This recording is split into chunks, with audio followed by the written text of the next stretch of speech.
Hello and welcome Tony Sleep Story. Tonight we explore the incredible mythology of Zeus, the mighty king of the gods.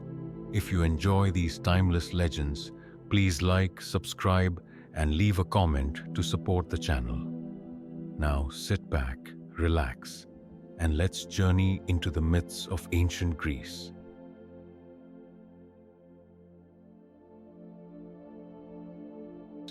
Long ago, before the mountains touched the sky, and before the seas knew their shores, there existed only chaos, an endless swirling void. From this chaos emerged Gaia, the earth, and Uranus, the sky, and together they brought life into the universe. Their children were many, but among the most powerful were the Titans, colossal beings who ruled the cosmos with a might that shook the stars themselves. It was Cronus, the youngest of the Titans, who rose against his father Uranus with Gaia's urging and took his place as the king of the universe. Yet power once seized breeds fear, and Cronus soon came to dread the prophecy that foretold his downfall at the hands of his own child. Determined to defy fate, Cronus swallowed each of his offspring the moment they were born, trapping them within his vast dark belly. But destiny is a force no god, no titan, no being can outwit forever. Rhea, Cronus's sister and wife, mourned as each of her children was lost, until finally she devised a daring plan to save her youngest son Zeus. When Zeus was born, Rhea wrapped a stone in swaddling clothes and handed it to Cronus, who, blinded by his terror of prophecy, devoured it without question. Meanwhile, Zeus was hidden in a cave on the island of Crete, where he was nurtured by nymphs and guarded by the Curetes warriors, who clashed their shields together to drown out his cries.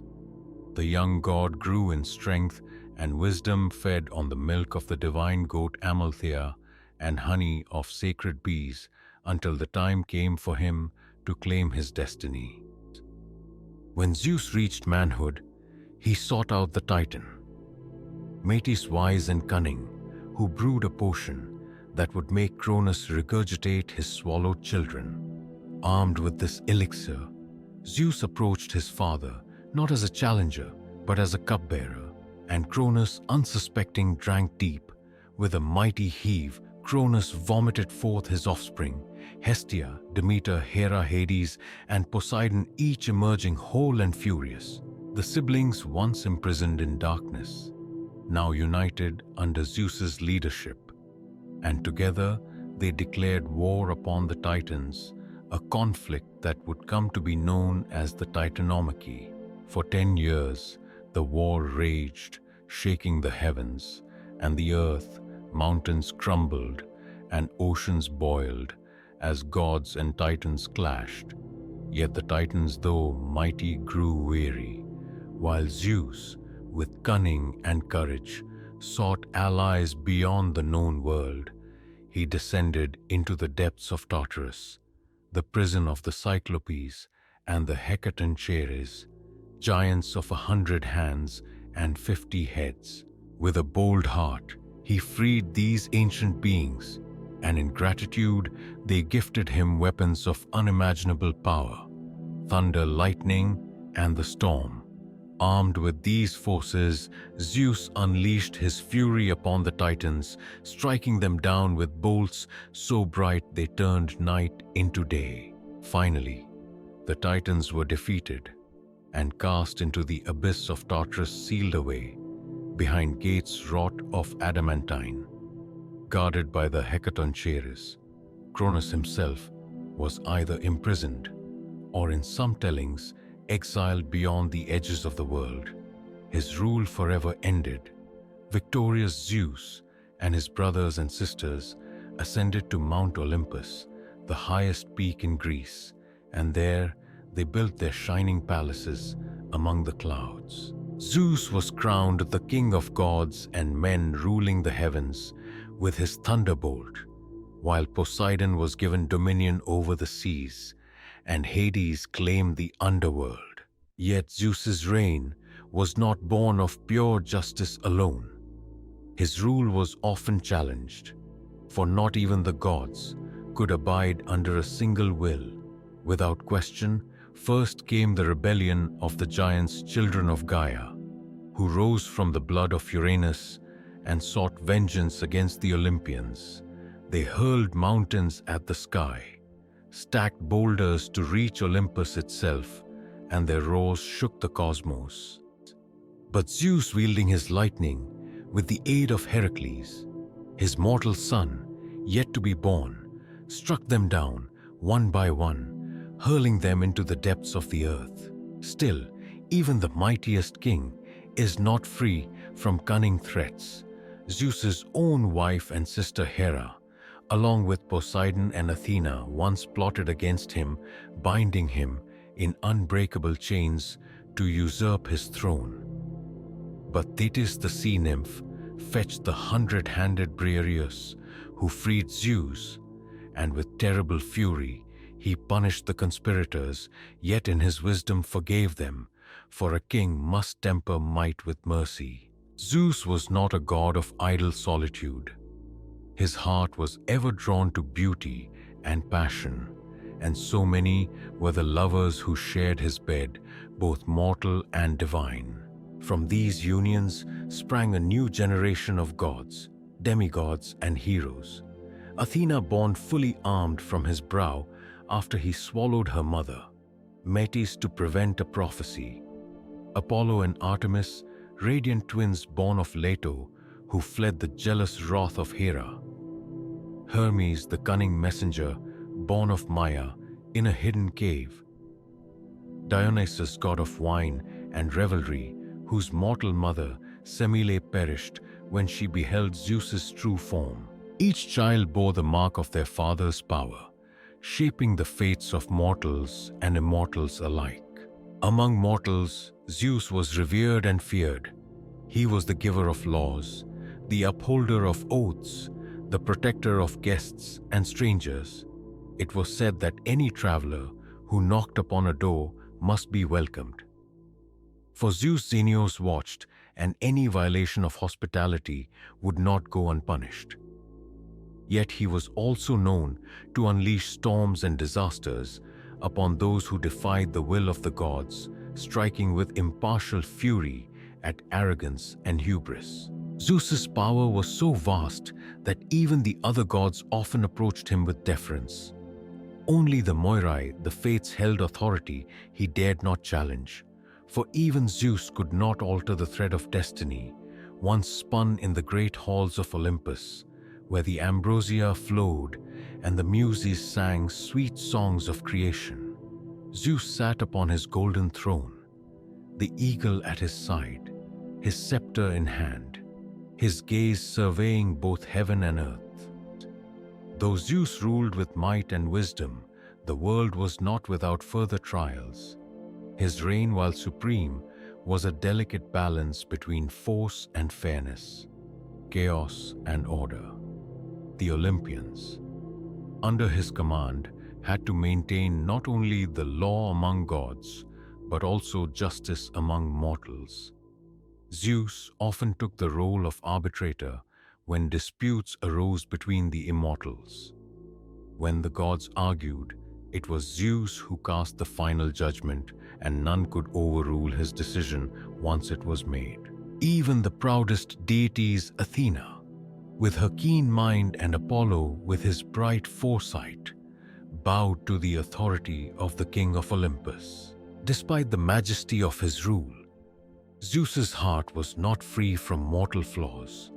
He loved too often and too fiercely. His many affairs were the source of countless adventures, myths, and sometimes great calamities.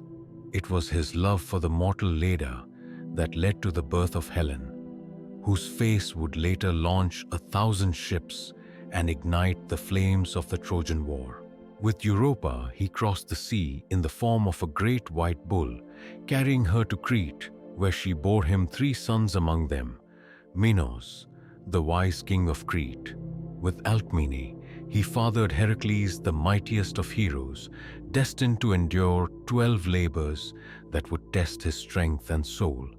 Through these unions, Zeus intertwined the fates of gods and men, ensuring that his bloodline would weave itself through the history of the world. Yet Hera, his queen and sister, was not a wife to be easily scorned. Each of Zeus's infidelities brought her wrath upon the children born of his liaisons. Hera's vengeance was terrible and enduring. Heracles, though loved by Zeus, suffered greatly under Hera's endless torments.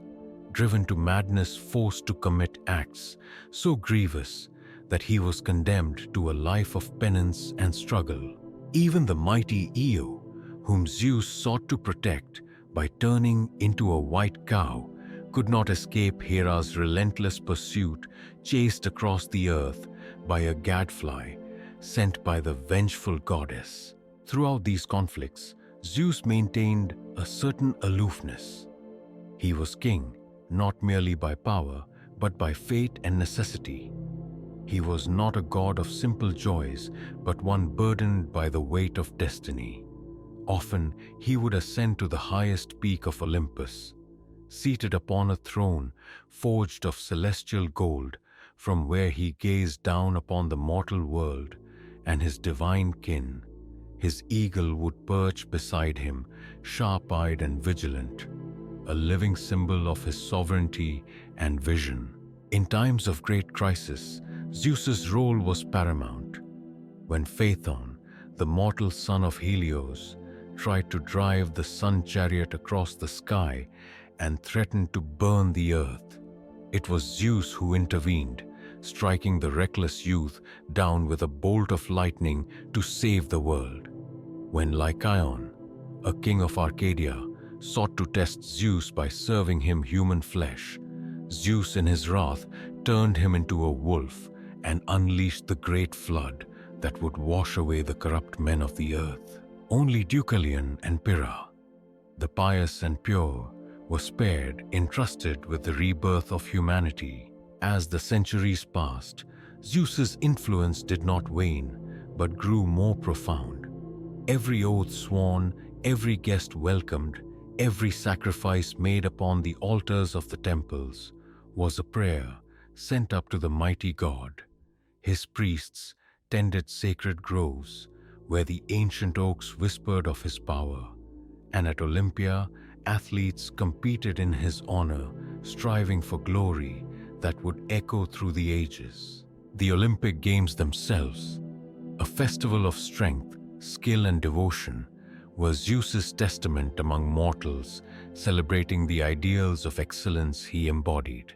Yet for all his glory, Zeus was not an unchallenged king. In the depths of the earth, the monstrous Typhon, son of Gaia, and Tartarus, rose to threaten his dominion, a creature of unimaginable size and fury, with 100 serpentine heads and eyes that blazed like fire. Typhon stormed towards Olympus, his roars shaking the very heavens. Many gods fled before him, transforming into animals to escape his wrath. But Zeus stood firm. Armed with his thunderbolts, he fought Typhon in a battle that raged across land, sea, and sky. Mountains were thrown, rivers reversed their course, and the earth split open with the ferocity of their struggle. Finally, with a mighty blast, Zeus struck Typhon down and imprisoned him beneath Mount Etna, where his fiery breath still stirs the volcano to this day. Such was the way of Zeus, to face terror, not with retreat, but with thunder and flame, to uphold order against chaos, no matter the cost. He was the storm and the sky, the giver of life and the dealer of death. His will shaped the destinies of gods and mortals alike. But his wisdom was as vital as his strength. He knew that to rule was not only to command, but to understand. In the halls of Olympus, he listened to the counsel of Themis, the goddess of divine law, and kept close the fates who spun the threads of existence. He was a god who knew the power of patience, of cunning, and of mercy when it was deserved. And so, the tales of Zeus spread across the ancient world. Sailors whispered his name to calm the raging seas. Farmers raised their hands to him in prayer for rain to nourish their fields. Kings invoked him to bless their reigns. Poets sang of his deeds. Sculptors carved his likeness in marble, his image towering over the cities of Greece. Always his presence was felt in the crack of thunder, the sudden gust of wind, the solemn binding of an oath.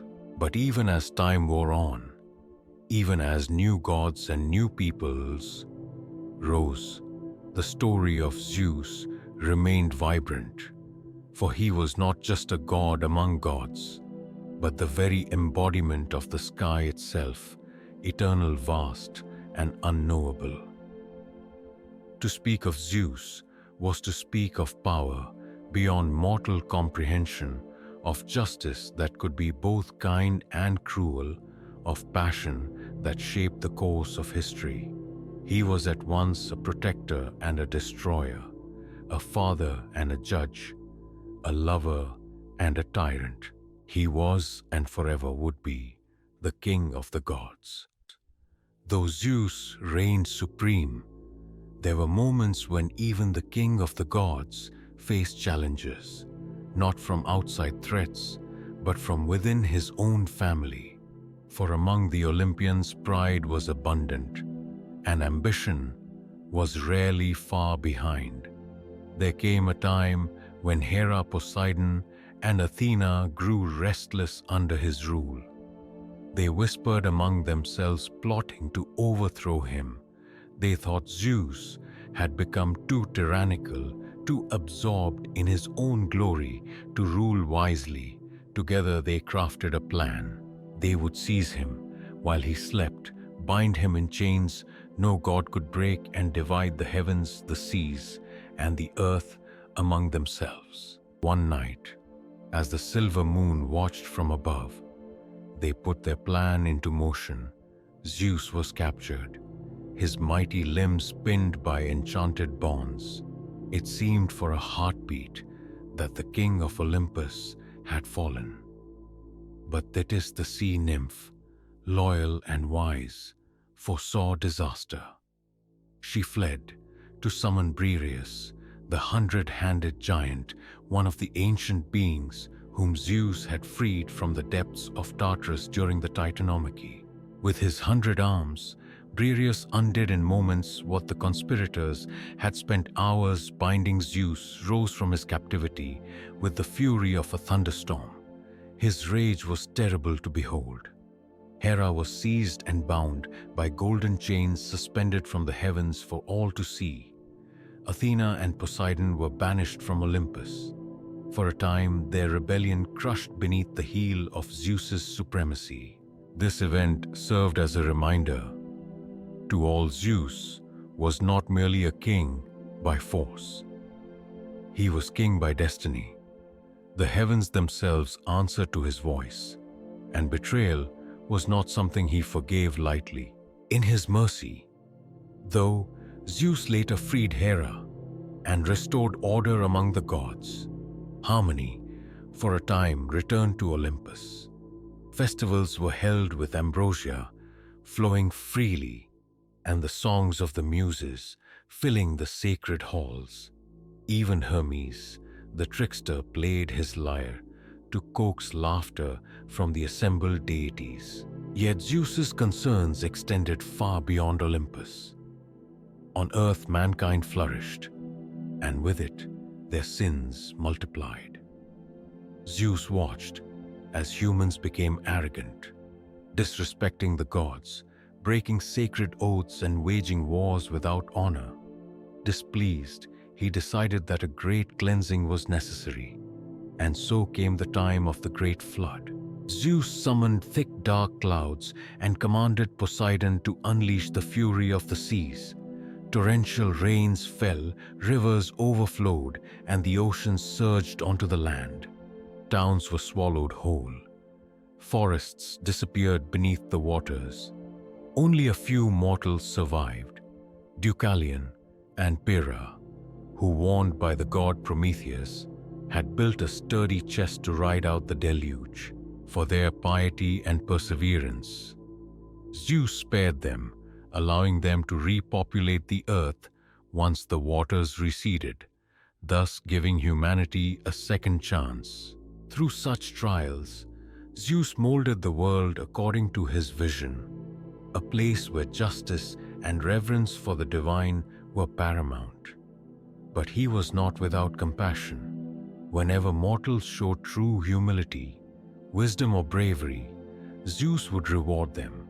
Heroes like Perseus, Jason and Heracles earned his favor through their deeds, becoming legendary not only among men but also in the songs of the gods. Indeed, Heracles, Zeus's own son by the mortal Alcmene, embodied the complex relationship between gods and humans. Heracles was a bridge between both worlds, a symbol of mortal suffering, endurance, and ultimate redemption. Though Hera tormented him from infancy, sending serpents to kill him in his cradle, Heracles thrived, displaying divine strength even as a babe. His 12 labors, each a Herculean task, tested his body and spirit. In the end, after enduring unimaginable hardship, Heracles was granted immortality and a place among the gods on Olympus, a testament to Zeus's belief that greatness could ascend even from mortal beginnings. As time marched forward, the mortal world grew ever more distant from the divine. No longer did humans see gods walking openly among them, and the ancient temples, though still grand, echoed with prayers that seemed to fade into the skies. Yet in the thunder that rumbled across the mountains, in the sudden strike of lightning that cleaved the heavens, mortals remembered Zeus. He remained their unseen guardian and their stern judge. Even now, in the crumbling ruins of ancient sanctuaries, in the whispered myths told by firelight, Zeus's spirit lingers. He is the breath of the storm, the justice that rights the balance, the voice that speaks when silence falls too heavily over the world. To speak his name is to recall a time when gods and men shared the earth, when the skies themselves were ruled by a will as mighty as the heavens it commanded. And thus, the legend of Zeus endures timeless, vast, and eternal, like the boundless sky that crowns the world. Yet not all was serene in the reign of Zeus, for even a god who rules with wisdom and might must face the test of time and the tides of fate. Zeus, with all his foresight, could see glimpses of the future, and in those glimpses he perceived a prophecy that one day his own supremacy might be challenged, just as he had once challenged Cronus, his father. Haunted by this knowledge, Zeus took precautions. He courted Metis, the goddess of wisdom and deep thought. But when he learned that any child born from their union would be powerful enough to overthrow him, Zeus acted swiftly.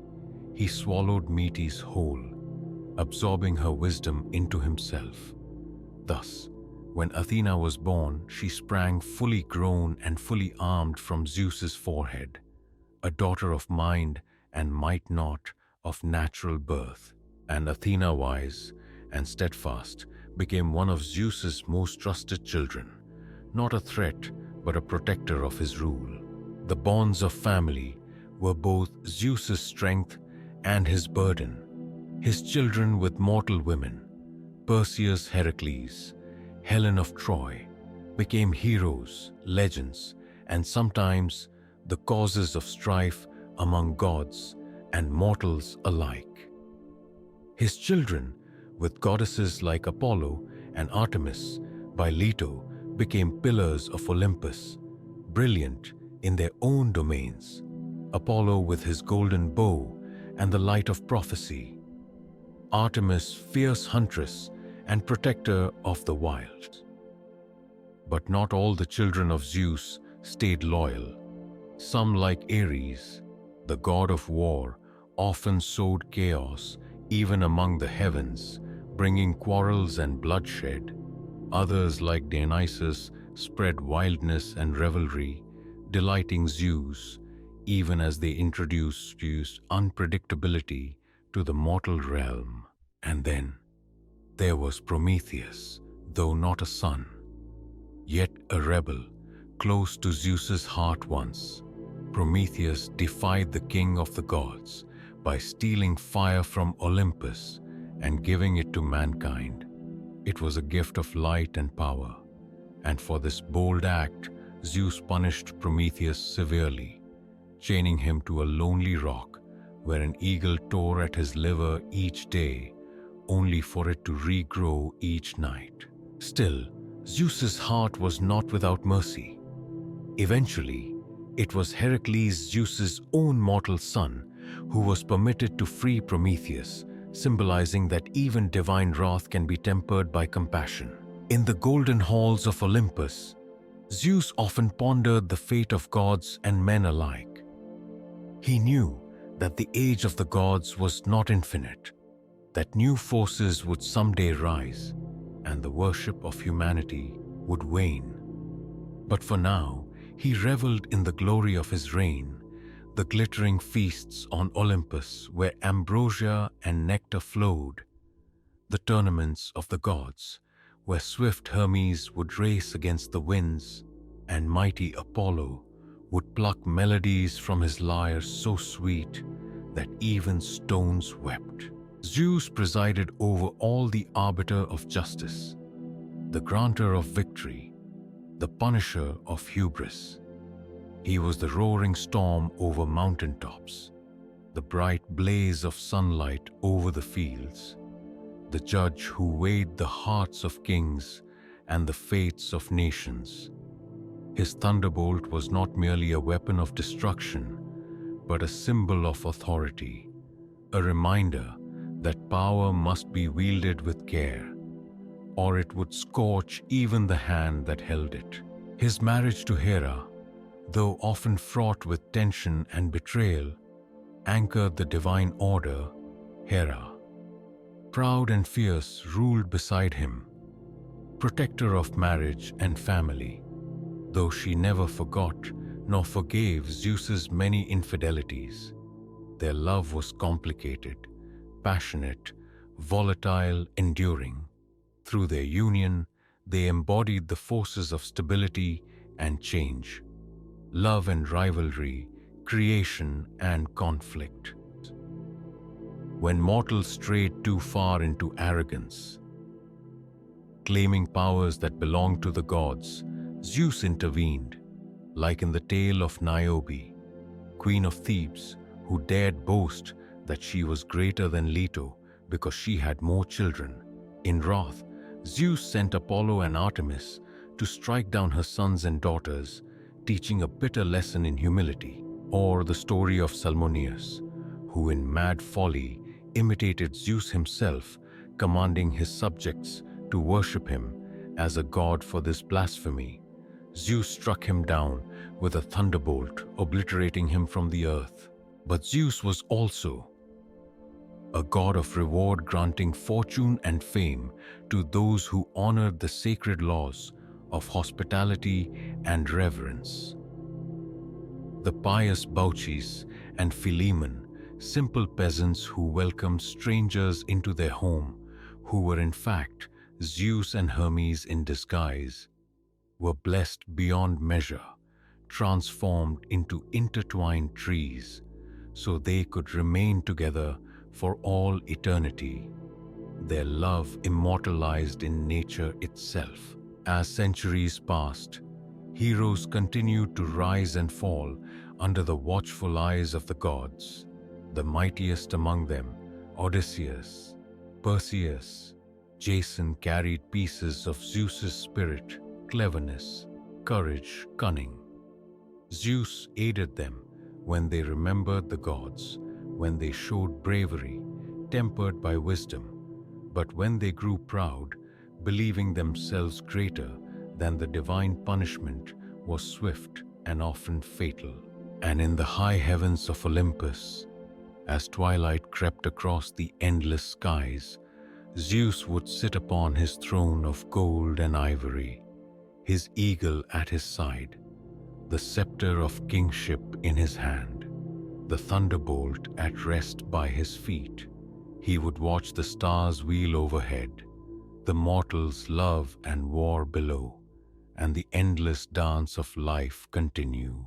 For Zeus was not merely the king of gods and men, he was life's storm and its light. He was judgment and mercy. He was the pulse of the world, the breath in the wind, the voice in the storm, the memory of a golden age that never truly ended, but lives on wherever the sky meets the earth.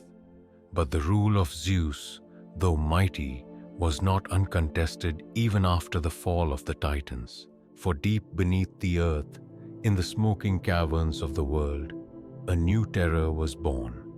Typhon, a creature so vast and dreadful that even the gods themselves trembled at his coming. Typhon was the last son of Gaia, the earth herself birthed to avenge the defeat of her children, the Titans. He towered to the heavens, his shoulders scraping the stars, his body bristling with 100 serpents each, hissing with venom. His voice was a cacophony of roars, screams, and howls. When Typhon moved, mountains crumbled and seas boiled. Zeus, sitting on his throne atop Olympus, sensed the disturbance in the balance of the world. He looked down and saw the approach of this nightmare, a force unlike any before it. The gods fled in terror, some taking the shapes of animals to hide themselves. Apollo became a crow, Artemis a cat, Hermes a stork. Only Zeus stood firm, lightning crackling at his fingertips, his thunderbolt poised to strike. The clash between Zeus and Typhon was a battle that shook creation itself. Zeus hurled thunderbolt after thunderbolt, each one striking Typhon with a force that split mountains and set forests ablaze. Typhon fought back with hurricane winds and rivers of fire spewing from his gaping maws. They battled from the peaks of Olympus to the valleys of the earth, from the swirling seas to the desolate wastelands. In a moment of peril, Typhon managed to ensnare Zeus, tearing the sinews from his body and locking him deep within the caves of Mount Etna. The world fell into despair. Without Zeus's strength to hold back chaos, nature itself began to unravel. But Hermes and Pan, the trickster and the wild god, conspired together to free Zeus. Disguising themselves and using all their cunning, they retrieved Zeus's sinews and returned them to their master. Restored to full power, Zeus rose with a fury unmatched in the history of the cosmos. This time, he did not merely battle Typhon. He unleashed the full wrath of the heavens with a final thunderbolt forged from the very heart of existence. He struck Typhon down and buried him beneath Mount Etna, where to this day the earth trembles with the giant's anger and molten fire pours forth from the deep wounds of the world. Victorious Zeus reclaimed his throne, the undisputed king of gods and men. Olympus once more became the radiant seat of divine authority, shining in the sunlit skies. And from this victory, new wonders were woven into the tapestry of existence. For as Zeus quelled chaos and brought order, he shaped the constellations above, to honor the battles fought, the loves cherished, and the sacrifices made. He placed the images of heroes, monsters, and gods among the stars. The mighty Orion, the hunter, shines in winter sky, pursued by the scorpion that ended his life. The swan of Cygnus soars across the Milky Way, a symbol of beauty and flight.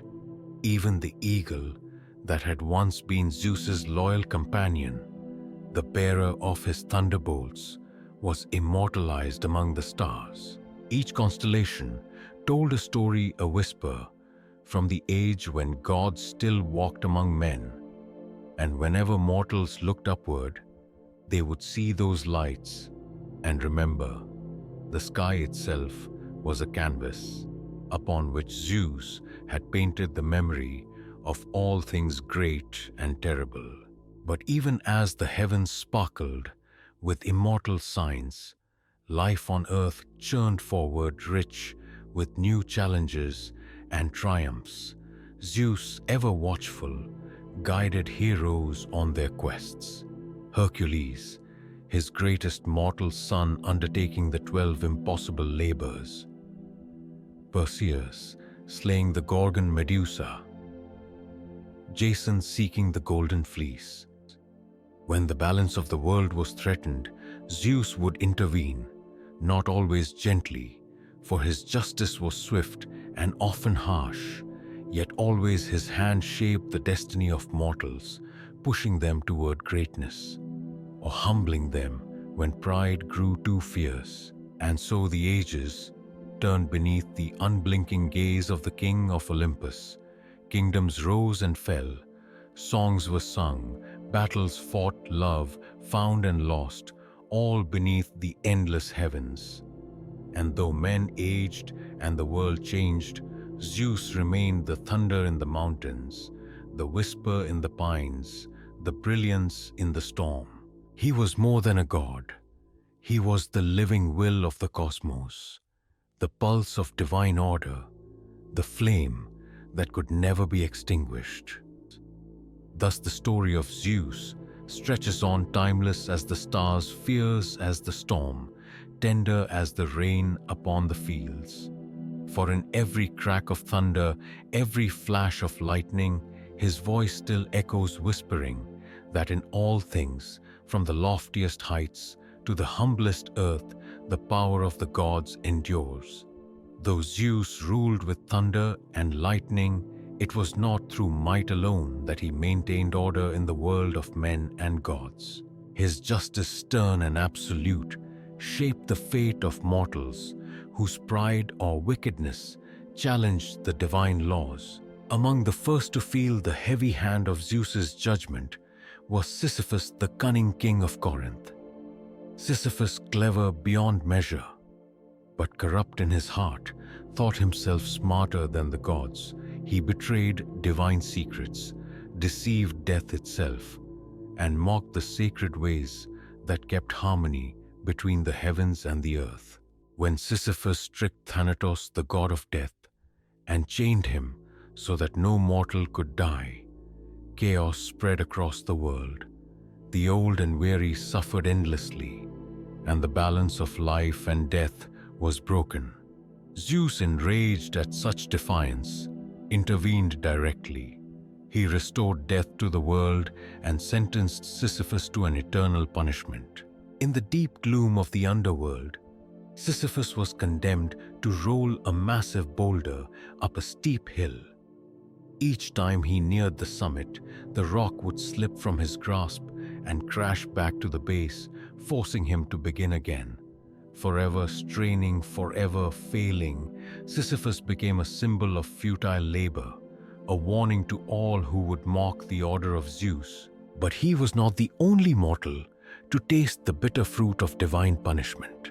Tantalus, once a favored son of the gods, dined with Zeus himself in the golden halls of Olympus. But pride and cruelty darkened his heart, seeking to test the god's omniscience. Tantalus slaughtered his own son Pelops and served the boy's flesh at a divine banquet. The gods recoiled in horror, Though they restored Pelops to life, his shoulder, forever marked by the act replaced with ivory, they would not forgive. Tantalus for his blasphemy, he was cast into Tartarus, the deepest pit of the underworld. There, surrounded by clear, cool water and hanging fruit, Tantalus suffered a thirst and hunger that could never be satisfied. Each time he reached for a drink, the water receded. Each time he stretched for fruit, the branches rose beyond his grasp. Thus he lived, trapped in endless longing, a lesson carved into eternity by the will of Zeus. These stories traveled on the winds, whispered by poets and sung by bards, warning kings and commoners alike. The gods were just, and no mortal, no matter how clever or powerful, could defy them without consequence. Yet Zeus was not only a god of punishment. He could be generous and compassionate, rewarding courage, piety, and loyalty. Those who honored the gods and upheld the sacred bonds between mortals and immortals found favor in his eyes. Such was the story of Baucis and Philemon, an old couple living humbly in a distant village. When Zeus and Hermes, disguised as wandering travelers, sought shelter, they were turned away from every grand home. Only Baucis and Philemon welcomed them, sharing what little they had without complaint or pride. Moved by their kindness, Zeus revealed his divine form and spared them when he destroyed the wicked town. In their place, he raised a temple, and he granted Baucis and Philemon their wish that they might serve the gods together and die at the same moment, so neither would grieve the other. In time, the old couple transformed into intertwining trees, forever bound in a quiet sacred grove, living symbols of hospitality and devotion.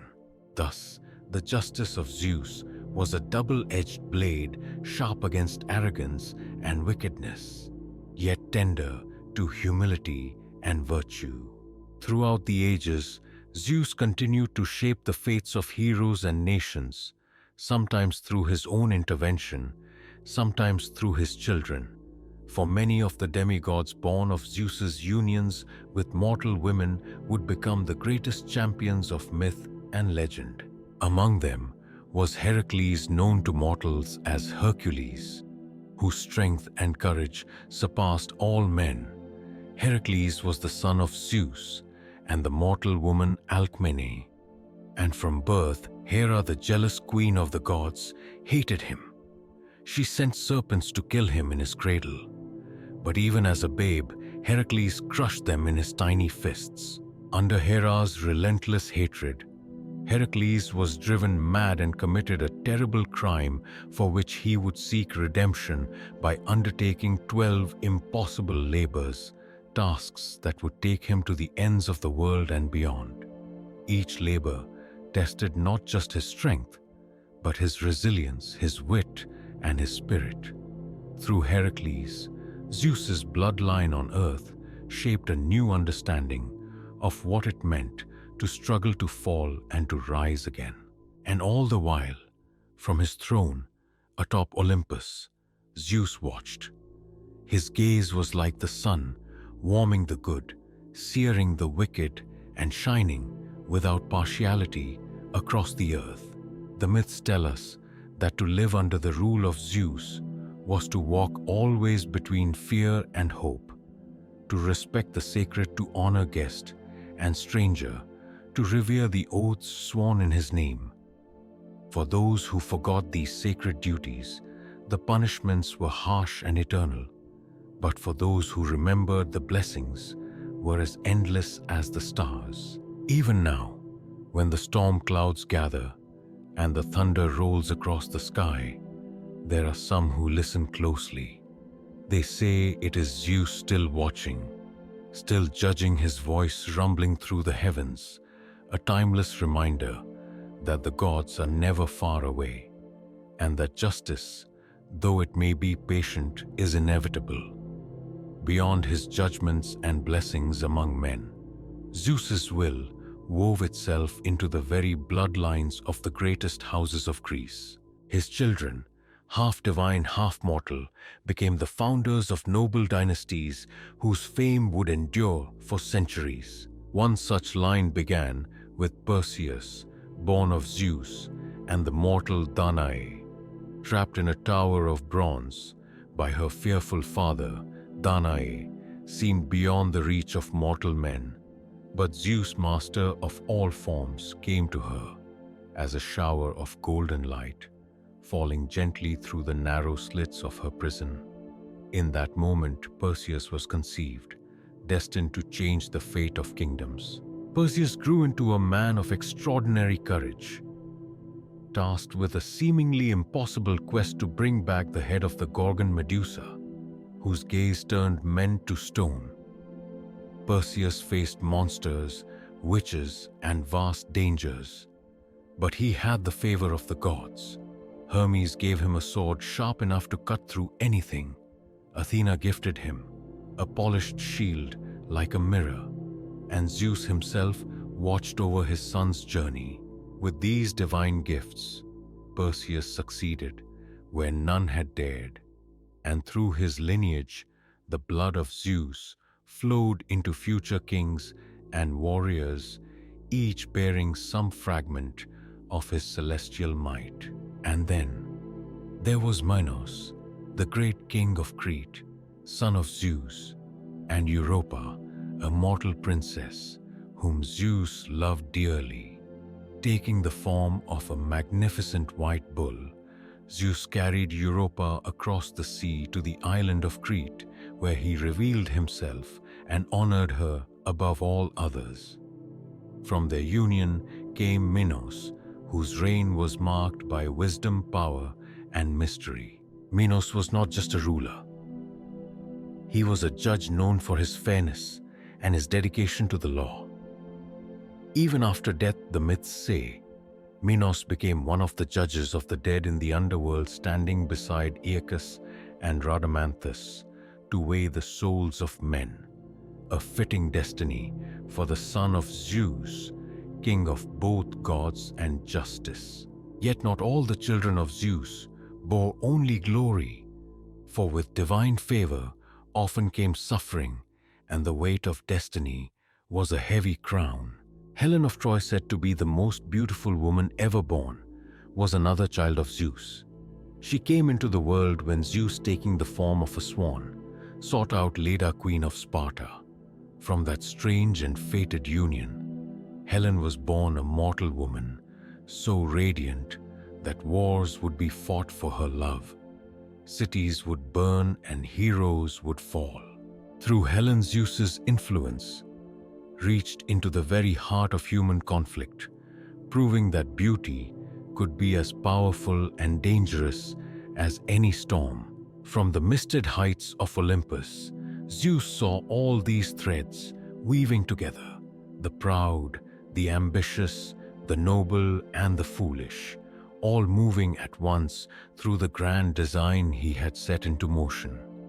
Cities rose and fell, kings were crowned and cast down, but always, somewhere in their veins, ran the blood of the Sky Father.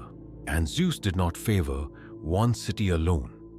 He scattered his blessings across the world to Argos, where Perseus reigned, to Crete, ruled by Minos, to Thebes, where another of his sons, Amphion, would raise the city walls with the music of his lyre, and to Sparta, where Helen's name would echo for 1,000 years. Each dynasty, each hero was a piece of his endless unfolding story. Each success and tragedy whispered of Zeus's guiding hand, the justice he enforced, and the power he wielded. Yet Zeus remained ever wary, for he knew well that mortals were prone to hubris, that fatal arrogance that made men believe they could rival the gods. And so, through his children, he taught the mortals lessons of strength and compassion, of pride and downfall, of the high cost of greatness. In this way, Zeus shaped the mortal world not through conquest or command, but through bloodlines, through living legacies that bore his mark in every triumph and every tragedy. For those who carried the spark of Olympus in their veins were both blessed and burdened. They were born to greatness, yes, but also to strive to suffering and to stories that would be told for all time. The touch of Zeus was not only felt in the lives of heroes, but in the very foundations of the ancient cities themselves. Every great polis, every mighty city-state bore the mark of the king of the gods, whether through direct intervention, sacred patronage, or the bloodlines of rulers descended from his divine seed. In Athens, though, Athena would ultimately become its patron. Zeus's will was intertwined with its destiny from the beginning. When the gods debated who would be protector of the fledgling city, it was Zeus who oversaw the contest between Poseidon and Athena. In his wisdom, he allowed the citizens to choose between the gifts of the gods. Poseidon struck the ground with his trident and brought forth a salt spring, powerful but of little use to mankind. Athena instead offered the olive tree, symbol of peace and prosperity. Under Zeus's watchful gaze, the people chose Athena's gift, and so the city flourished under wisdom and strategy. But it was Zeus who had made that decision possible, who had set the terms and kept the gods from plunging the city into chaos. In Thebes, Zeus's presence was even more personal. Thebes was the city of Cadmus, and later of Oedipus, tales thick with divine meddling and mortal tragedy. It was Zeus who seduced Semele, a mortal princess of Thebes with promises of love and grandeur, when she demanded to see him. In his true form, the glory of Zeus's divine presence consumed her mortal body in flames. Yet from her womb, he rescued the infant Dionysus, stitching the unborn god into his own thigh until he was ready to be born. Dionysus, the god of wine, madness, and revelry, would later bring both blessing and destruction to Thebes. Just as Zeus had always intended, teaching mortals the dangers of hubris and the dual nature of divine gifts, Argos too knew the touch of Zeus. It was there that Io, a priestess of Hera, became one of Zeus's most tragic loves. To protect her from Hera's jealousy, Zeus transformed Io into a cow, but Hera saw through the ruse and set a 100-eyed monster, Argus, to guard her. After Io's long wanderings across the earth, tormented by Hera's wrath and Zeus's inability to protect her fully, her descendants would rise to become kings and queens of Argos, forever carrying both the burden of their ancestry and the favor of the gods. Each city lived under the immense shadow of Olympus, yet none could claim Zeus entirely for their own, for Zeus was beyond any one city or temple. His domain was the whole of the sky, the breadth of the seas, the dark roots of the mountains, and the deep, beating heart of the earth itself. Even distant Sparta, famed for its warriors, was not immune to his influence. Leda, their queen, bore children to Zeus, and through them, the line of Spartan kings gained a spark of divine fire. Helen and her brothers, Castor and Pollux, were among the shining examples of that legacy, beautiful, strong, and touched by the mysterious force that linked mortals to the heavens. In every city square where judgments were passed, in every battlefield where warriors clashed, in every marriage where oaths were sworn, the presence of Zeus hovered, unseen but undeniable. His eagles soared high above the cities, omens to those wise enough to read the skies. His storms could nurture or destroy. His favor was a shield, his wrath a sword. Even the most cunning of men, the cleverest kings, dared not ignore the will of Zeus. When Odysseus delayed too long on his return to Ithaca, it was Zeus who sent the storms that battered his ship. When Agamemnon sacrificed his daughter to sail to Troy, it was under the heavy gaze of Zeus that the grim bargain was struck. And when the Trojan War dragged on for years, it was Zeus's scale of destiny that weighed the fates of heroes, lifting some into glory, casting others into the cold embrace of death. Thus, Zeus's influence was not confined to the glories of Olympus or the altars of worship. It lived and breathed in the streets of mortal cities, in the rise and fall of dynasties, in the tragedies and triumphs that filled the songs of poets and the dreams of men. He was everywhere, in the thunder that cracked over the mountaintops, in the solemn silence of temples, in the laughter of newborn kings, and the last breath of fallen warriors. Zeus, in all his majesty and might, was the unseen architect of history itself, and so his story, intertwined with the story of mankind, continues forever, whispered in the winds, etched into the stones of ruined cities, carried in the veins of heroes yet unborn. Though Zeus had claimed victory over the Titans, founded the dominion of Mount Olympus, and ruled as king over gods and men, peace was never his to keep easily.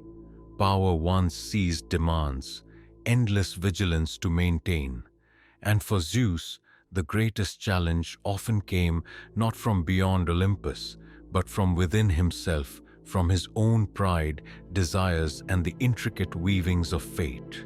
In his youth, Zeus had been impetuous, quick to anger, easily tempted. He had overthrown Cronus, yes, but in doing so, he inherited the burden of prophecy that he too would one day be overthrown by his offspring. This shadow followed him like a second skin even as he wore his crown of thunder. At first, Zeus tried to outpace destiny through cunning and force. He swallowed Metis, the goddess of wisdom, when he learned she carried a child that might surpass him.